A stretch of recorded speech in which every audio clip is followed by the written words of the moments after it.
Hey guys, this is Comic Uno, and today I'm doing a review for the Amazing Spider-Man issue 800. I got the Frank Cho variant cover, and of course I wanted to do an in-depth review for this one. This is the second to last issue Dan Slott will be writing for Spider-Man, and obviously he's had a very long run of Spider-Man that I've enjoyed, and there's a lot of stuff to talk about with this issue. So let's see if this book was worth its $10 price tag over there.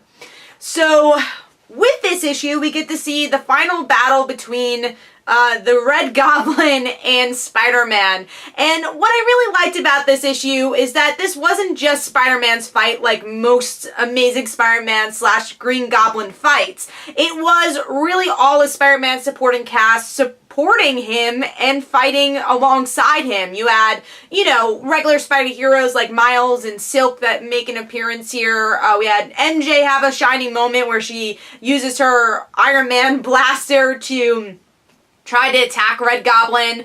We even have Venom helping out Peter and giving him the symbiote. So there's a lot of great moments there. And also just seeing Harry. I love that moment where he actually uses the Goblin glider to try to fight his father and save his son. So there's a lot of moments like that. But the moment that really got me, there's two moments. And Flash Thompson, obviously being number one.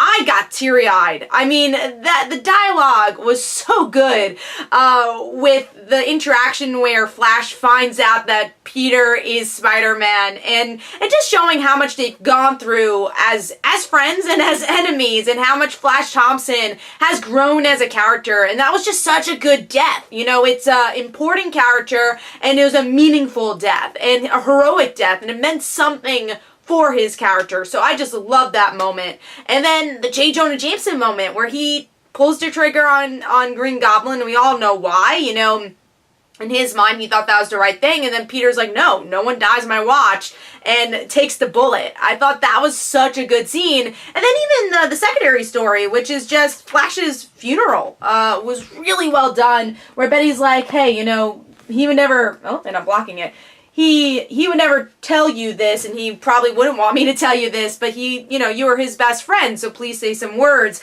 And then that moment that really got me was where Peter's like, you know, I know that Spider-Man, or, you know, you had your hero as Spider-Man, but you were always my hero. And I just love that moment. And I won't say this issue's perfect, because I do think it was a bit too lengthy at times. I think if maybe it was shortened another 20 pages, it would have been stronger. And then also, I think sometimes the artwork felt a bit rushed to me. Like even, you know, a splash page that I thought could have been really good felt a little bit too abstract to me. Just some of the, I don't know, some of the proportions there. And I usually like Ramos's artwork, but I didn't quite love that page as much as I wanted to.